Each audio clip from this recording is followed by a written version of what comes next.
All right, testing 1 2 1 2. Okay. Oh, yep. Dashboard's working. I'm just gonna check the chat here. Check.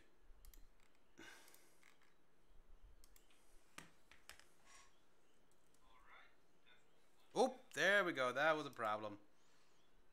Again. There we are.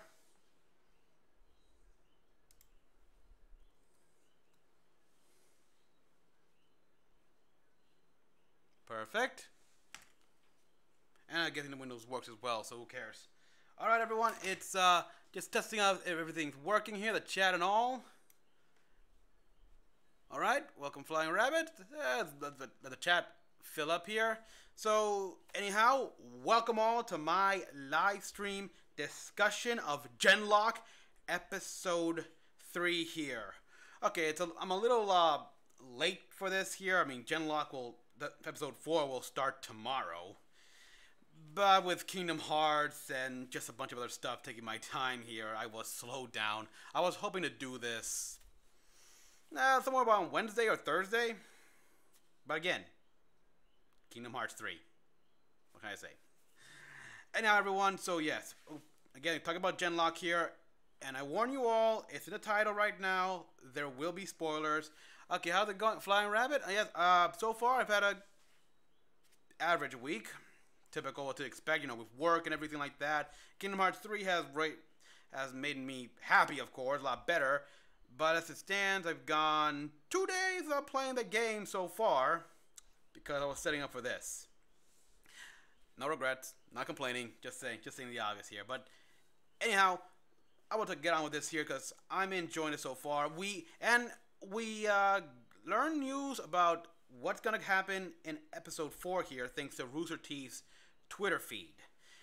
Yes, even though I don't use Twitter or anything like that, there are some people that I follow their Twitter feeds on.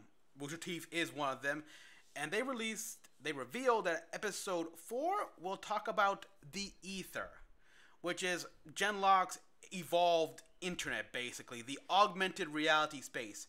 We saw a little bit about that when Driana, Chase's sister, was live streaming and doing a concert bit.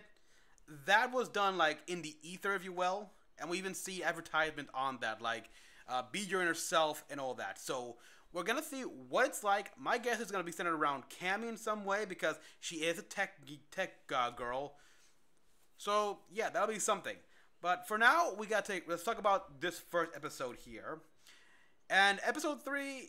Immediately, it's quite clear it takes place, like I say in my reaction video, like maybe an hour.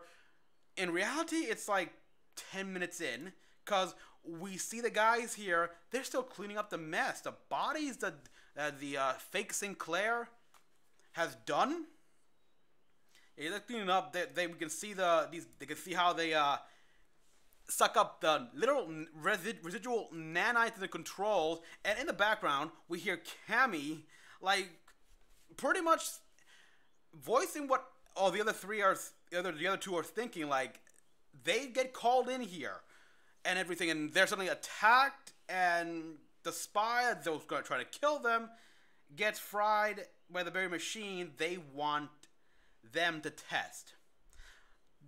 Yes, okay, from just. Okay, oh boy, sorry. From this dialogue alone, we're told pretty much what they have all been told about. Like, they're brought in here thinking that it's for scientific research. Like, something the polity said that only you can do, which they weren't lying in that regard. This is something only they can do because they are Genlock compatible. They were not told, however, that they be fighting, and their first introduction to this technology, their first look at it, if you will, they see a guy die. So, naturally, all three of these guys, the cadets, are hesitant and everything like that. You understand that as well. Okay, so this is gonna be hard. So yeah, we got here, we see some other reactions here, like Kazu, let me just say it right, Kazu-san, or Should I say with the abbreviation? Who cares? Kazu-san here actually says, like, after hearing everything and seeing everything, he wants to return back to his old unit.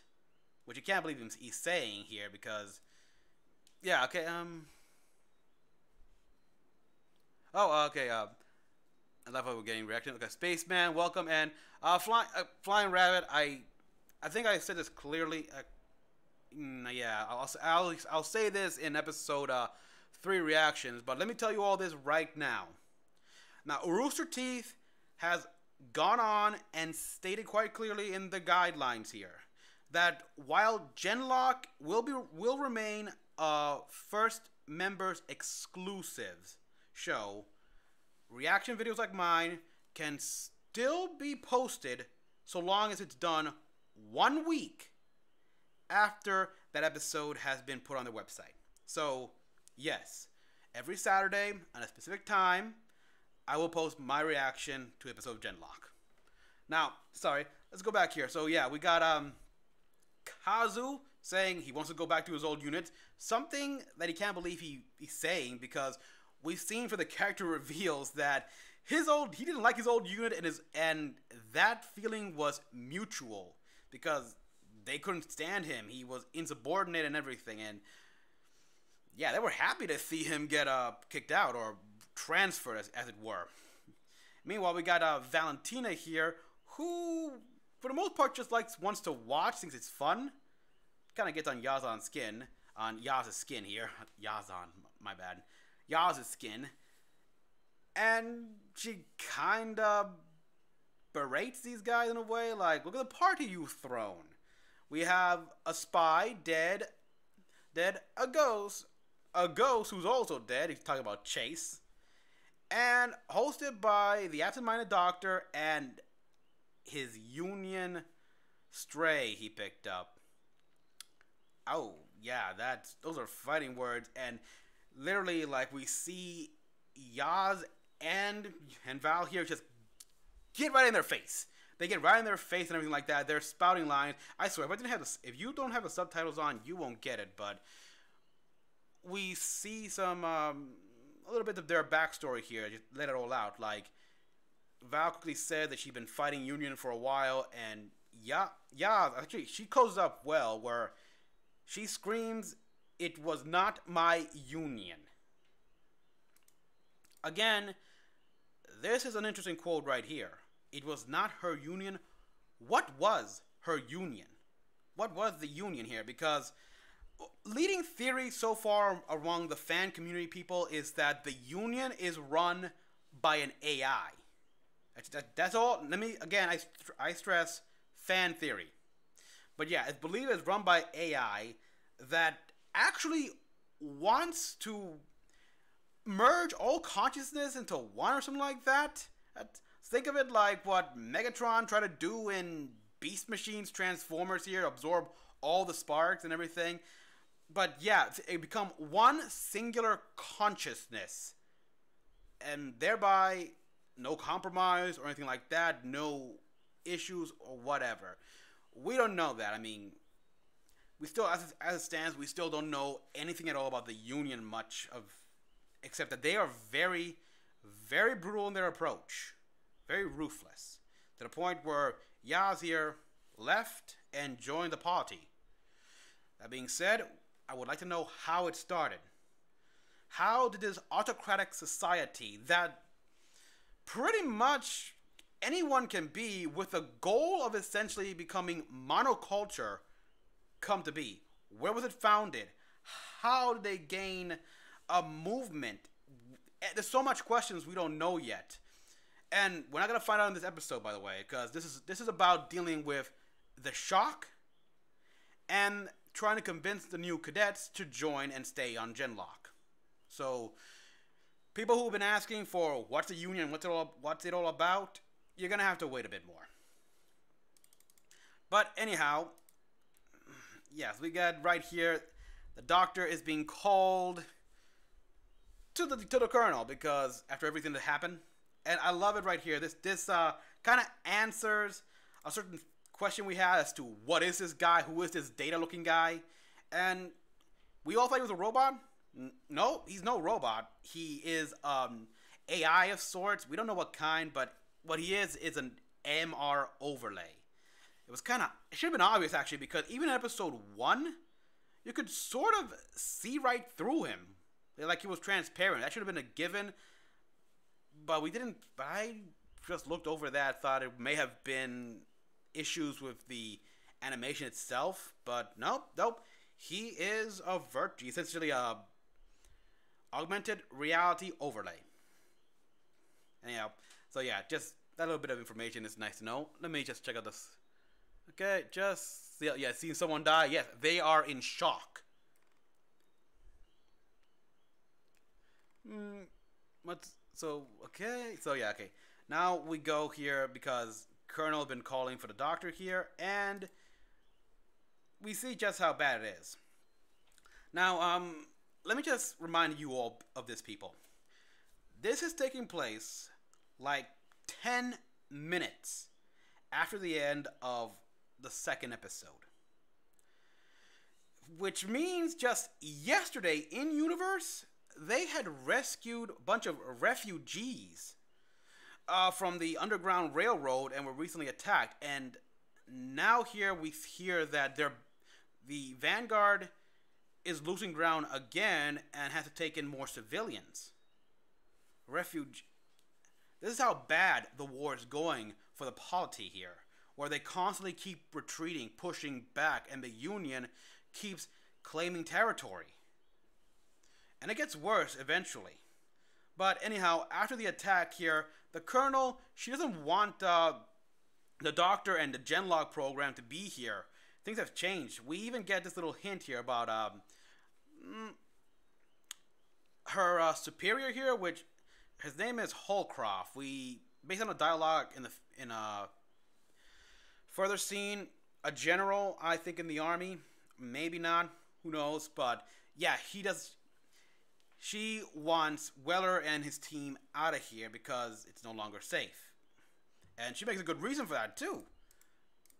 As we see, but before that, I like to point out this scene. It's a nice touch right here, where we see not just the Union flag, which is in the center here between Weller and the Colonel, and the American flag here, but on the far left, at least my left here, we see the Puerto Rican flag, and even in the right here in a little case, we see again the Puerto Rican flag. Again, showing that Colonel is Puerto Rican, represent.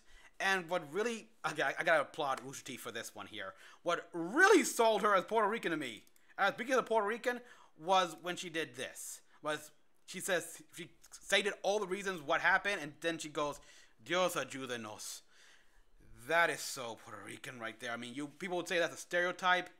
Speaking as a Puerto Rican, I have seen this on this island multiple times. Hell, my grandma used to do it. Still does it sometimes, actually. Granted, I haven't seen that much as of recent, but this is accurate.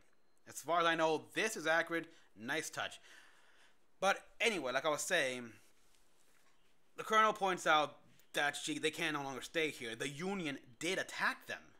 A spy replaced one of Dr. Weller's cadets, came into the base with nanotech, and just caused some deaths. And wow, yeah, so yeah, I mean, they're compromised. She wants them to leave. She wants them to leave for their safety. I mean, the Doctor tries to convince her by saying, like, hey, I might be able to help with the whole signal that the spy was using to control the nanites or something like that. But the Colonel's quick to just turn him down, saying they don't have time. They can't have her stay there, try to make these kids out of a soldier. Sorry, I'm losing my head big time here, but basically wasting time. She thinks that right now he is wasting his time trying to turn these kids into soldiers, and Dr. Wood tries to defend them, saying they're not children. Well, to that I say one of them is. Yeah. I mean, Cammy's 17. So yeah, and there's more to it than that as well. So we see right here as well, like they're essentially feel like they're being held hostage, and I love Kazu's little statement here where the Union is holding us hostage, obviously referring to Yaz, and Chase warns her that be careful what you say, man, otherwise she'll kick your ass. And I just love this scene right here with Yaz looking at Kazu with a smirk, and Kazu like flinching, like, ugh, like, yes, she can kick your ass. I like easy. And keep in mind, she's had more training in that suit as well. Oh boy, but yeah, I mean, yeah, 4 out of 5 is bad. Yeah, but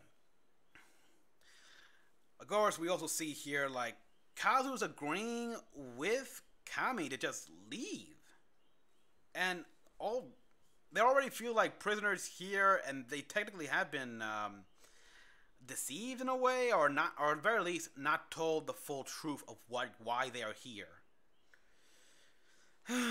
And it gets worse again, back with the Doc and the Colonel here, as we see again called back to the character trailer where she's asking too much. She would let herself to believe it wasn't the Dr. Weller trying to convince her that, yeah, you'll have your full platoon by now. No, it's herself. She let herself to believe that she'd have a platoon of Genlock troops by now. Which, no. I mean, the Doctor, I mean, Weller tells her, you know how far they are from mass production. They still have so much to do, so much work to do, and she's literally giving the guy way too much work. In which, yeah, you want him to find cadets, advance Genlock, and make it compatible all at... I'm one guy.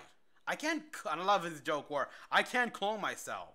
And he like says, believe me, I've tried. Makes me wonder what kind of technology they got for cloning. I'm sure they can, I mean, yeah, they can regen bodies here, as was said, but full-on cloning? I'd be interested. But, yeah, of course, Colonel clearly has no hope for this. I mean, instantly saying that they will wash out, they will not go, and pointing out how they are a mess. Now, as she brings up their file and everything, unfortunately, the text here is too small to make out, but you hear what she's saying as well, because we go back to what we do know about these guys, about these cadets. Kazu had a record of insubordination. She had, knocked down twice, if I remember right. Cammy's a hacker, and the only clue we have about her past is a weird reaction she did when Dr. Weller mentioned way back again, like in episode 2, where if you fail, you get to go home. And she said, like, home, he says. Again, this makes me wonder, what happened to her home? Is it gone? Union territory? Did she have a falling out with her family? Meanwhile, on Val here, not much on Val yet here. We're actually, this episode delves a lot more into her backstory a bit. But it shows that these guys are in poor shape here. Not exactly the ideal soldiers here, but we're dealing with technology that literally doesn't work that way. These guys are the best you got. And Dr. Weller tries to defend them. I mean, saying because they're Genlock compatible, they can adapt and they will become great fighters. I admire that. Unfortunately, he gets... I love this clip. I love the episode here because it cuts back and it just shows how easy it is. I don't know. Okay, I'm all over the place at this point, people. I apologize for this. I mean, yeah, she is extremely scared. But yeah, Dr. Weller tries to defend them, saying they will fight. And then we cut to Valentina, who says, I'm not here to fight. Once again, stating the fact that she was called here thinking that she was going to help with scientific research. And Chase tries to say, technically you are. Research in helping us fight better. No, she's not having it. And this is where we get her backstory here, where she mentions that she has been fighting the Union in the Resistance, and I like that word, by the way. Not the Vanguard, the Resistance. Meaning, she wasn't part of the polity until much later, or something like that.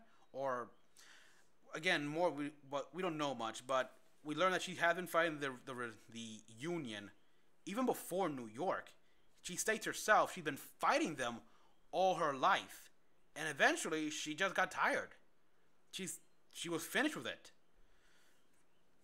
and done her bit and wanted to move on. Oh, sorry, I should not. Oh yes, I apologize. I should not have shown that yet. And so she decided, you know what? Let others fight. I'm tired of this war. I'm gonna live it up while I can. Even though Yas tries to convince her, yeah, Genlock will give him an edge. But she counters saying more violence and everything like that. This war will not change anything. It's people that are the problem. And she is correct. This is the philosophy she learned battling, in which no matter what you do, the problem is the people. They're the ones who start the wars. They're the ones who want to fight. And you can even see in the episode, Kazu and Kami kind of agree with her. They don't say anything, but you can tell it by the look on their face that she has a point. So she was done with it. That's why she left here. She wanted to party it up and just, as she says, leave a beautiful corpse, an open bar tab, and no regrets. But Chase is quick to point out the flaw in that, saying that, hey, if you, by partying all day like that, you are guaranteeing the Union to eventually invade. Boy, I can't talk at all. And this is where he manages to hit a point where it actually gets a reaction to her, where you do nothing, that's a regret, because your final moments will be a case of, well, could I have done something?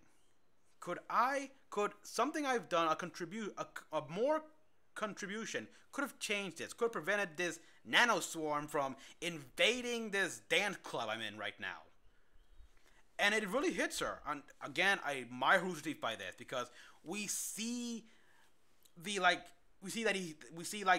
doubt in her facial expression here. Just a quick little subtle movement of the head where she looks away and kneels down and eyes down on Chase here, saying that she actually is considering what he's saying and kind of agrees with it, but she won't admit it.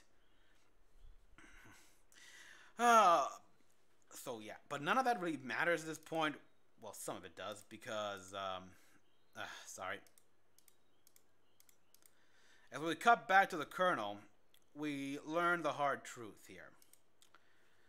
The polity is losing ground so fast that they estimate that in 6 months they will be expelled from North America.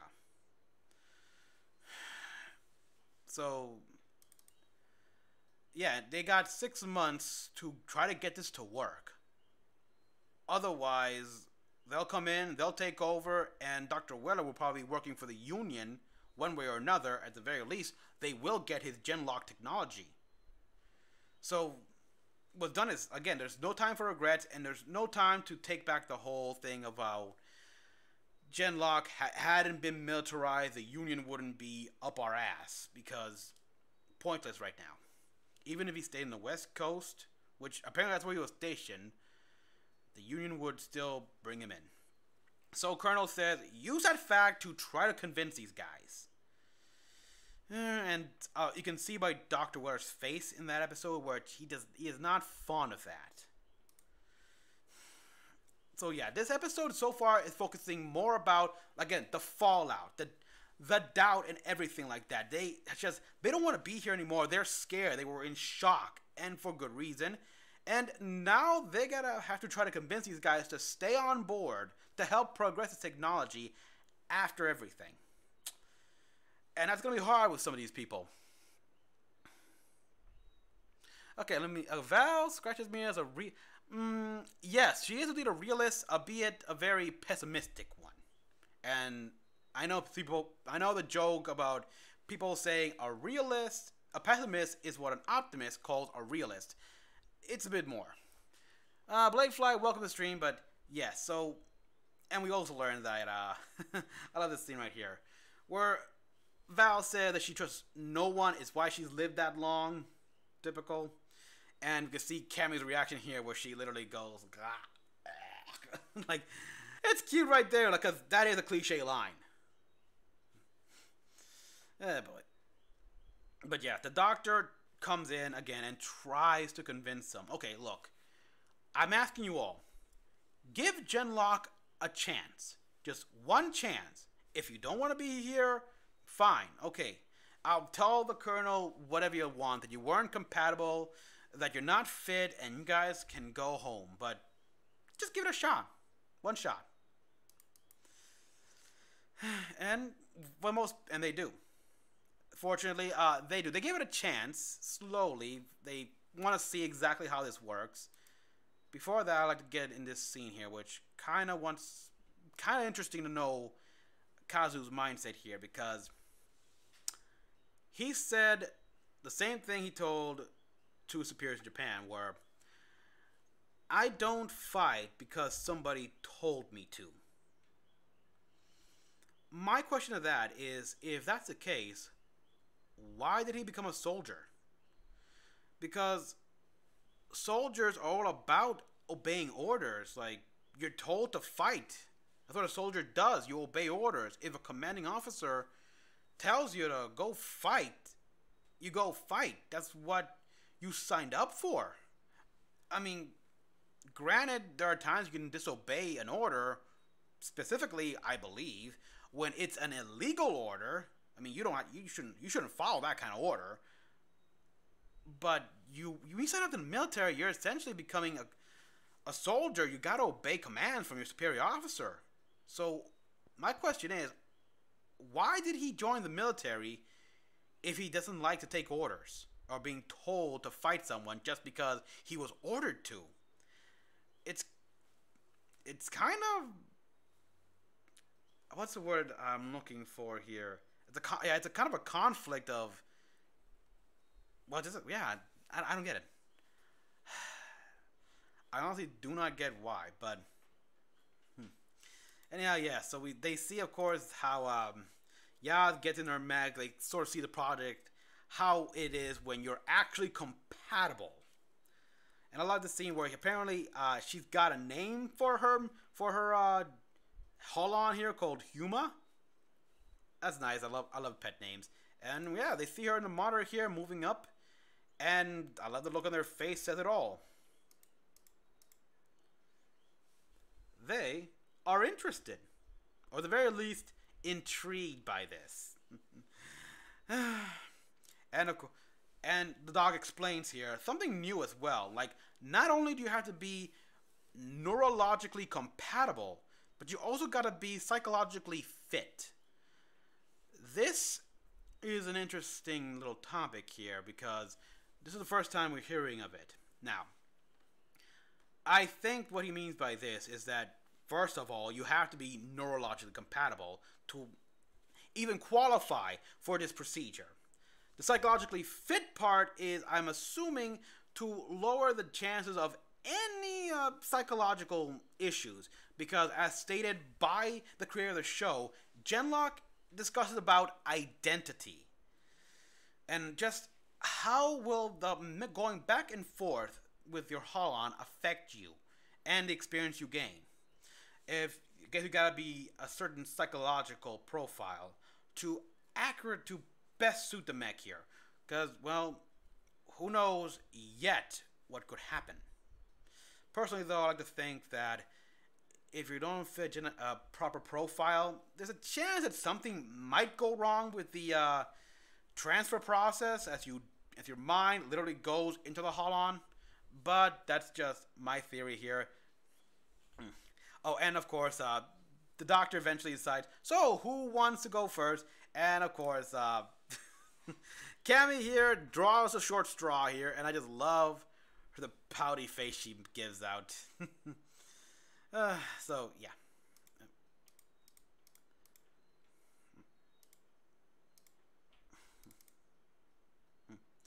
Anyhow, so while Chase and Yaz are outside near Hangar 2, setting up everything for the training and everything just for the newcomers here.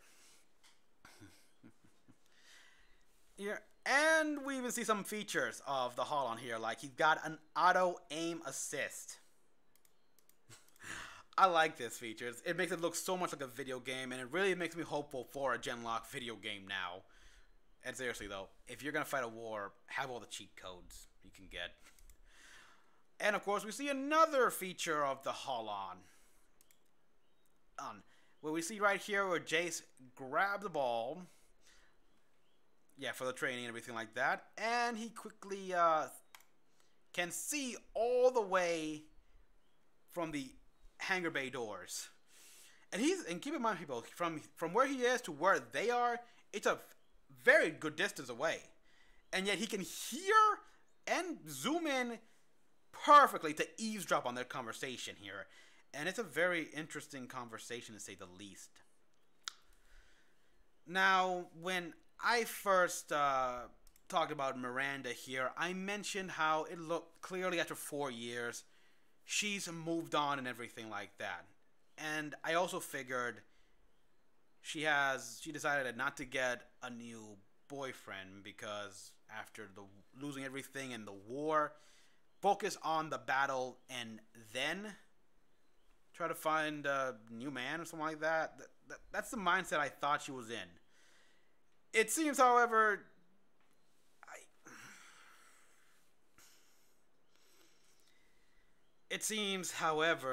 that she and Jody, aka Boomstick, have got into a relationship. Boy, yeah. I'm really, really hoping this is taken out of context here. Like, it's not what I or Chase here assumes. Because the scene here is that he unconsciously crushed that makeshift ball in his hands. Like, he didn't even notice it.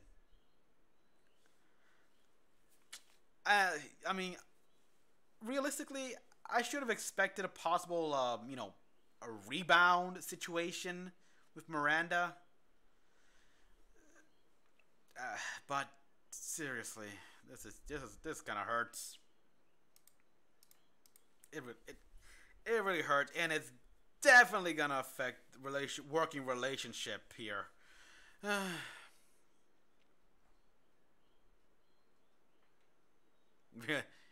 Yeah, he thinks before. Yeah, Chase did. I mean, in a way, Chase kind of got that reality check already here when Miranda essentially, like, didn't want to talk to him. He must have known that something like this would happen. But for them to actually, for Miranda to actually have literally not just moved on, but get a new lover. Boy. Yeah. There, you can obviously tell it's Rooster Teeth's attempt to bring a bit of rift and tension with his old Vanguard buddies. which will definitely be detrimental in the long run here. I wouldn't be surprised if they do the whole cliche of possible accident happen during a battle and I don't know, Jody. But so far they seem smart by that. They don't delve into those obvious cliches. So I don't see that happening, thank God. At least I'm really hopeful. But anyhow, we go right here where Cammy is slowly being coached inside, told what to do, how to feel, slow breathing. Basically, just remain calm and let the system take hold of you. And I love this joke right here where he said, Kazu, if I wink out, you can have my manga collection. And Kazu's response was like, he hasn't read manga since he was a kid. And I just love Cammy's here. What is wrong with you? Again, this actually does mirror real life. Because I was a big otaku here as a kid. When I was Cammy's age, I also believed that. I believed the stereotype, the misconception that all Japanese, they love manga and anime and stuff like that. Until I grew up and realized to the Japanese, anime and manga are cartoons and comics. Some people like them, but the majority don't read or watch them. Though I think the disparity issue is a lot bigger, but either way. So yeah, we move on here and we see Cammy.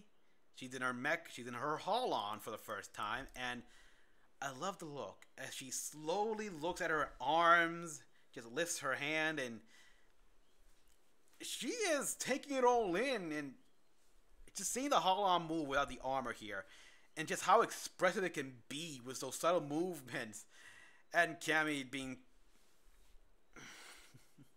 this scene here where she's actually singing Happy Birthday in her native language, but also, while also trying to find her balance. Now, at first I thought this is because, well, new body here, switching up, so you gotta have to relearn to walk, but there's actually another reason for this. The proportions of this mech, they're not at all similar or to Cammy, and I don't mean just because it's almost 4 stories tall. Literally, it's because the legs are longer. Proportionally speaking, it's basically an adult body, just scaled up. And the doctor explains that he can only make one type of frame, so he went for an ideal ratio here. Basically, an adult human, I say almost as if you were to shrink this down to human size, probably as tall as Valentina or even Yaz. So for Cammy, who is still growing technically at 17 and short, she's having trouble finding her balance. But she'll get used to it eventually. And before that, I'd like to point out to this clip right here, where we see a nice image of both Chase and Yaz's mech here, and we can easily see the difference between all of them in armor configuration. The theory is behind this is that, well, Chase here being the first candidate here, they've collected more combat data based on him, and Yaz being the second, well, they figured let's give Yaz's mech some of the incremental improvement add-ons. That's why he's got the shoulder blades, the head's different, and even the chest piece is a different configuration. It's all small incremental upgrades that they're using, that they're putting on her so she can collect data. While Chase here remains the base, if you will, like nothing big, just a control to continuously collect data. It's smart, really. And if we go back to the opening scene and we freeze frame on that scene where all the 5 mechs of Holons are in a pose, we can actually spot the subtle differences between each and every one of them. But based on what they have on their arms, the chest configurations, their heads and shoulders and everything. This shows that they each have different custom parts. Little incremental improvements unique to each one. Again, another way to further advance the project here because they are still in phase 1. So the more data they collect on everything, and the more people they have to test, the faster the project can grow. So yeah. Anyhow, after being asked who wants to go next, both these guys raised their hands, and yeah, they tried, and it looked good too. Of course, Kazu here points out something that they can feel. He can feel his mech's movements and everything. This is also a very smart thing to have, because the human body, we're constantly feeling stuff through our skin, the air in our skin, the clothes hitting, just the water, everything. To suddenly be deprived of that. Well, the closest comparison I can give is something akin to phantom limb syndrome, but for the entire body. Because we're so used to having these small little sensors here, where we take it for granted, but to have it removed, who knows what that could cause to us in a psychological sense. So having a sensor all over the body here, it to indicate like feeling stuff like that, is very smart of the doctor here. To what degree these things work, however, like if they get punched, do they feel it? We don't know how much they feel pain. Not yet anyhow, but we have seen already in this episode here where they can get hit a bunch of times and they do flinch and react, but it doesn't seem like it really hurt as much as if their body was hit by the equivalent. I hope I'm making sense to you all people here. I did feel like I had to rush this a bit.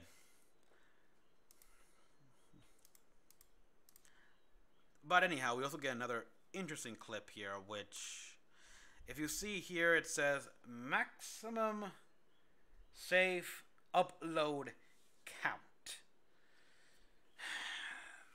This one's curious. This one has me very curious here, because again, we know that Genlock is still, as the doctor said, in a raw, nascent state.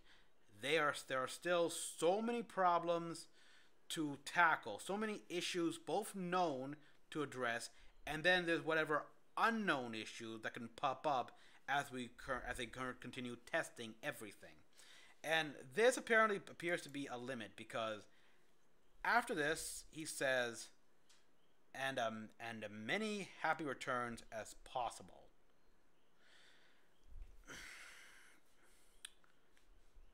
My leading theory is that if they're not careful, they could literally become trapped in their Holon. There is no going back. So there's either a limit to how many times you can use a system before the danger of being trapped is very likely. Or it's possible that there's also a time limit. We don't know yet. They're smart about this. They're not explaining everything right out of the gate. But slowly and surely they have to tell them everything. And that revelation could indeed change their minds about being in the project. But anyhow, sorry, I'm looking at the. I think the weapons also help in regarding weapon handling. Yeah.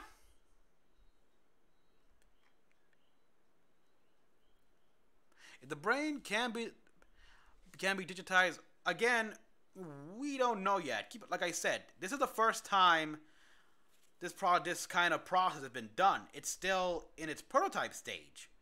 So can you make a copy about that by having the mind turn to code? Maybe, possibly. We don't know. I mean, I'm sure the doctor will bring it up at some point. Okay, now where was I here? Oh yeah. So anyhow, he tells the guys to just try your bodies, go out and play, and they do. I like here that Chase plays baseball with Kyle's over here, and he hits it right into a car, right into a Vanguard Jeep right there. It tries to hide it. That's fun. And we see, of course, Cammy tries to play tag with Val. And we also see another feature of the Holons here, in which they actually got skates in their feet. That's useful. That'll be useful, but makes me wonder, though, because, okay, obviously we know that Cammy and Kazu's mech here from the opening, they can do that. They have skates in their feet. But will that be a standard for all of them eventually? Like, we've seen how Val's mech's gonna look like. It literally has heels. It's like high heels. I doubt that comes with skates. So it'll be probably a sacrifice or something like that. But either way, good to know that they've already incorporated this kind of technology. But yeah, anyhow, the fun and games were over as they met their instructors here. Which, yes, Chase's Vanguard buddies are going to be teaching them how to fight. And I love Cammy's reactions here, where it says, "You're gonna train us in those things, in those striders." It's amazing how much Cammy's reminding me of myself here, because when I was her age as well, as a big fat mech otaku, I also believe that, come on, a tank versus a mech, that's not even a challenge. Mechs are superior to tanks in every way. They'll kick their ass easy like that. Now that I'm older, now that I've been more exposed to everything, I know better.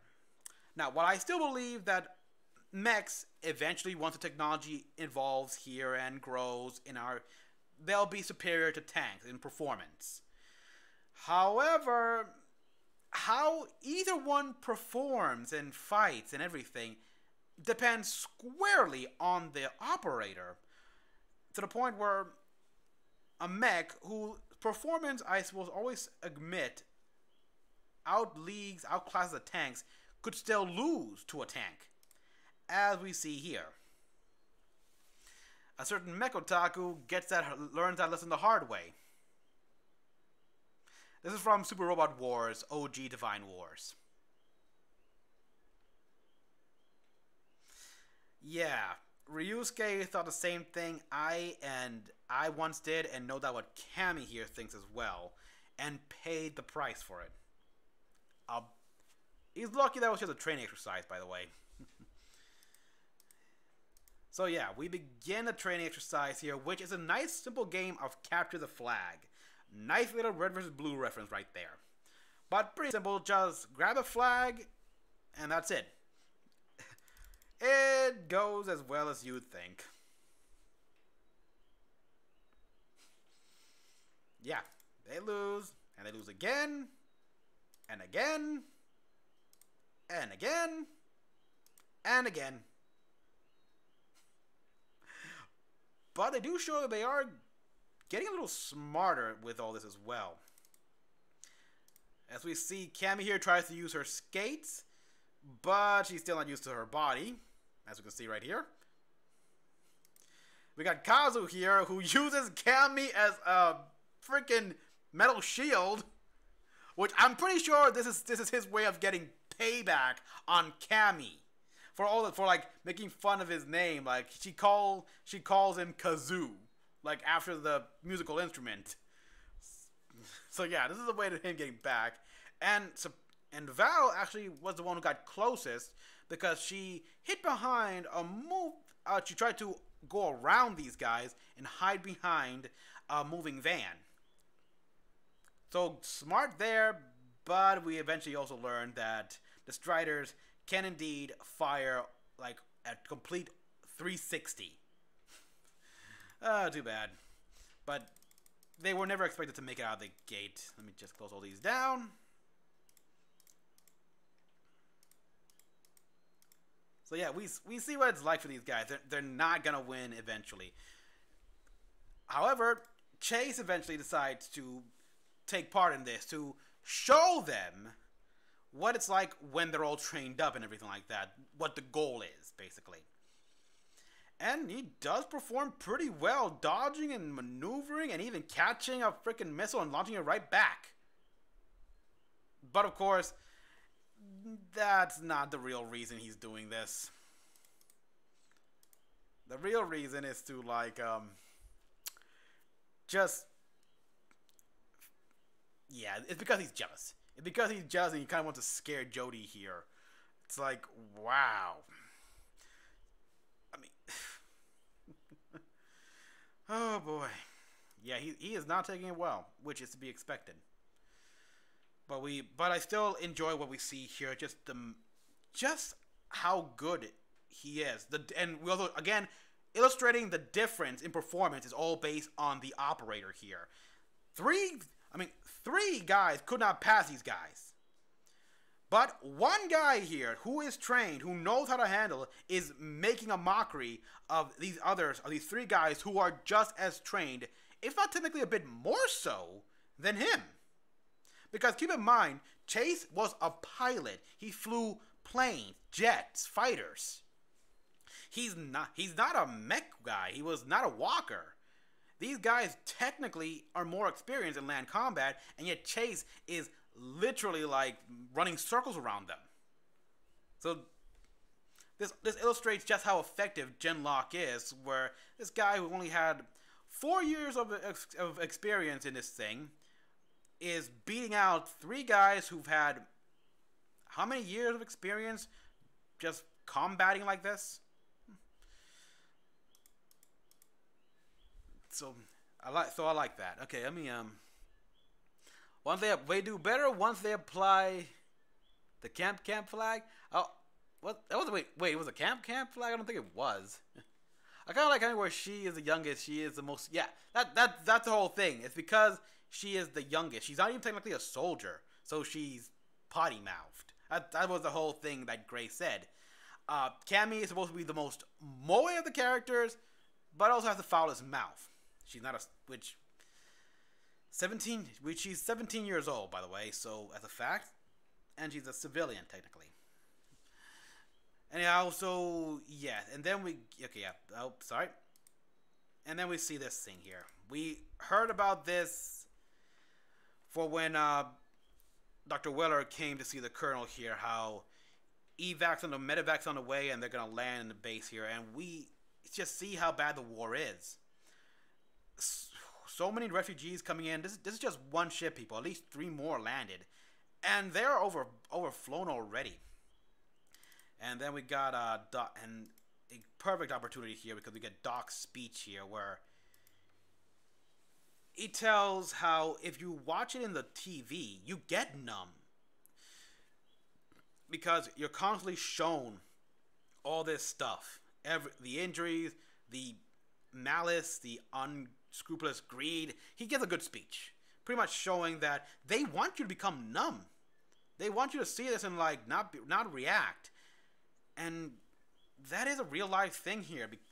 As people were like that way back in the past, in the ye olden days, when wars could happen yearly or last for centuries or so, or whatever, where people can just walk down the streets filled with dead bodies and not be fazed at all by it. Yeah, because when you see it enough times, you get numb to it. But yeah, the doctor is pretty much. Oh, sorry. The doctor is saying, "Help us change that." I'm not asking you to help us win the war, but help people, help others. Sorry, contribute to the war. Like, become a piece to what could bring an end to it, if you will. And yeah, I mean, Val makes a good point about you still have to solve humanity first. And like Kazu here says, how do you prevent evil? Chase has the perfect line right here. You can't, but you can step up when it rears its head. Yeah, I mean, you can't. Unfortunately, evil will not die. The best thing you can do is be prepared when it springs up. And we also know that Genlock Dr. Willer had great hopes and ambitions for Genlock, improving communication and everything. Of course, he did mention, of course, that what is Genlock but the next step in humanity's evolution?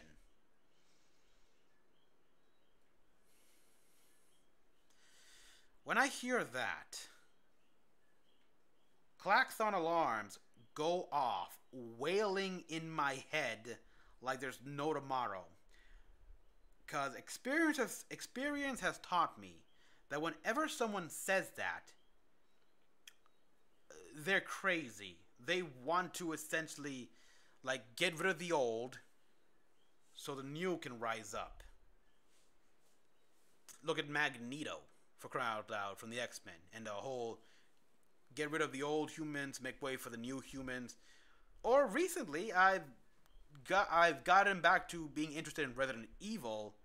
The founder of Umbrella Corporation, Spencer, who wanted to make a brand new humans, and that's why he made a T-virus and all that. And look what happened. They're madmen. But Dr. Weller doesn't strike me as that at all. So when he says that, I'm kind of hoping he means on a more societal level, not as a species, because you're not Transformers, okay?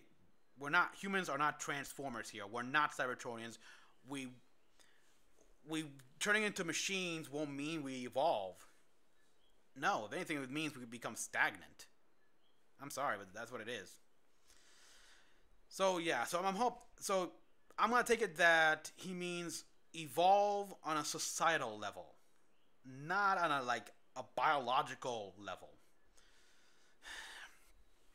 And what he wants, and yeah, he makes it well, like, you don't have to win the war, but you can help us buy time for others to win the war.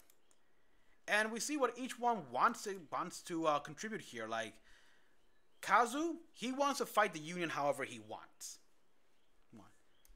Val here wants to actually help in rescue duties. So again, she doesn't want to fight, but she is willing to help if it means saving civilians. And Kami here, perfect for her. She wants more toys. She wants to play, and I'm interested to see what she can do as the doctor's assistant. Because, as the doctor said beforehand, she's just one person. He needs more help in making Genlock field ready and for mass production. Cammy could be that assistant. And we can also see that what the Yaz want here, a better peace. Apparently, she may have thought that the Union could give her that until she realized that, no, the Union version of peace pretty much involves, it's just wrong. It's just plain wrong. And they all kind of agreed here, actually. It's like, they're all in. The doctor convinced these guys to join, and I love this quick scene with Cammy says, let's play a game, Siege 2. Which shows that Siege in the first episode here is actually a computer game, sounding in the same vein as Dungeons and Dragons. I honestly thought it was another form of a card game like poker and stuff. But yeah, we also get the doctor here. He never told them about the 6 months because he wanted it to be their choice to join up of their own free will and not from some clumsy guilt trip. Like, if you don't help us now, the Union's gonna take over all of America. No. I mean, he appealed to their good nature and everything. And I will say he was a tad bit manipulative here, because he overheard that the medevacs will land over by Hangar 2, and he had them have their little training course near Hangar 2 as well, where the medevacs will land. So he did, in a way, use underhanded tactics to convince them. It was a bit like a guilt trip, albeit far more subtle and but still underhanded nonetheless here. And yeah, at least he didn't.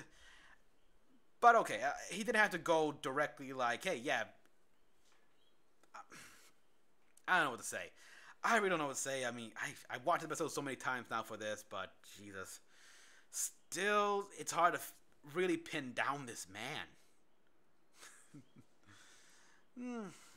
And of course, we got this scene, which is funny here, in which he made a threat to this robot, to this AI here, that if he mixed into his lab without his permission, he'll rewrite him to speak only in Gilbert and Sullivan lyrics. And he is, and he held up to that threat, actually. You have a message from a modern major general. It was hilarious. And it ends with him whistling away and the colonel saying, "What is happening to my base?" So, yeah, episode 3, it was all about the doubts of the people, the consequences of what they saw with the spy, and slowly winning them over to help with the Genlock project here, with a tad bit of an underhanded, little underhanded slide there, but okay. And now next episode, I don't know what to, yeah. So yeah, I mean, how to see. So at that point, military is first. Yeah, it's 90% of the times. Exactly. Yeah, he had high hopes for Genlock, but the first thing they do is weaponize it. Because they're that bad, even though they should not at this point in the stage. And I think Doc means, so yeah, to better communicate medicine, understanding, exactly. That's what I think as well. And yes, subtle but effective. Welcome to the stream, by the way, but kind of already almost done here. Sorry. But in the end, they got the full team, and they can begin training in earnest tomorrow. So the question is, what's next for the Genlock team here? Next episode, Rooster Teeth has teased that it's gonna be diving into the ether and just what it's like there. So I assume it's gonna be a more Cammy-centric episode, but this could surprise me all the same. I'm pretty sure Chase as well. He's been going to the ether, maybe hoping to see one of his sister's like little live stream concerts. After all, he can't contact his family, so this is next best thing. That is assuming his family made it out of New York in the first place, which we still don't know what happened to his mom and sister. So everyone, thank you all for tuning in so far. This Genlock here is going through a slow build, and I enjoy that. They're not dumping so much lore. They're not going right to action. There was practically no action in this episode here. It was all about getting the cadets to hop on board. They try out the Genlock. The most we got in action is a training situation here, where the capture the flag scenario here, and which again I enjoyed that because it illustrated the difference between performance and just how an operator truly makes a difference whether you win or lose between, well, technically the walkers aren't tanks, but they are technically inferior to the Holons, and yet 3 Holons could not beat them. Could not beat 3 Striders, yet 1 Holon mopped the floor of those guys. So yeah, that was actually the standout for me. I was thinking, sound like, yeah, this is indeed mixed reality here. Because they don't really have any holographic technology here. They haven't explained that yet, but mixed reality seems to be the big thing.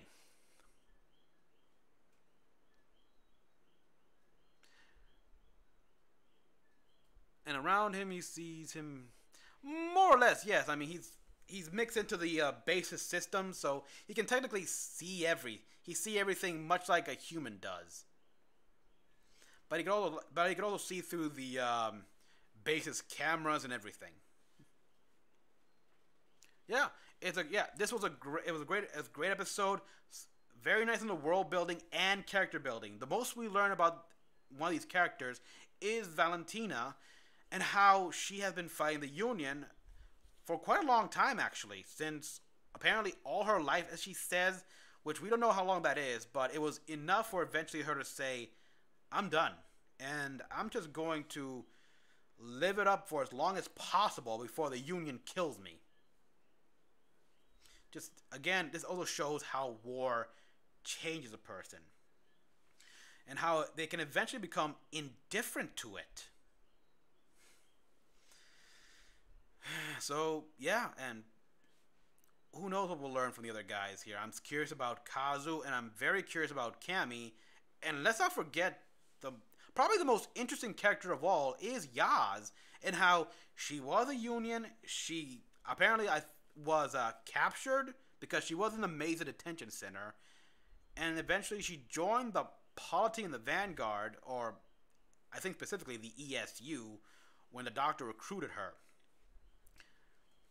She's the most interesting, and our window to seeing what the Union is, or rather was before it became how we view it now, in which they want to conquer, in which they had no problem killing civilians, for the most part. So much to watch here, and yeah, there's not much else to say here. So far, they're doing great with the writing here. They're being subtle and with their exposition here to the point where it does not at all affect the flow or pacing. That's all I can say about this. Genlock episode 3, great episode here. It just shows that doesn't all have to be a big action scene. Sometimes it could just be the characters talking, fighting, having doubts, and just getting over it. And it makes for entertainment. God, I can't talk. I should have brought some water here. And it makes for an entertaining show. So everyone, thank you for watching. My reaction to episode 3 will come out tomorrow at around 1 o'clock Eastern Standard. So until then, as always, comment below what you all thought. Like and subscribe for more videos if you're on YouTube. If you're on Twitch, hit the follow button to be notified when I update. I'll be playing Kingdom Hearts 3 right after this. So until then, this is Mecha-san. Good night, everyone.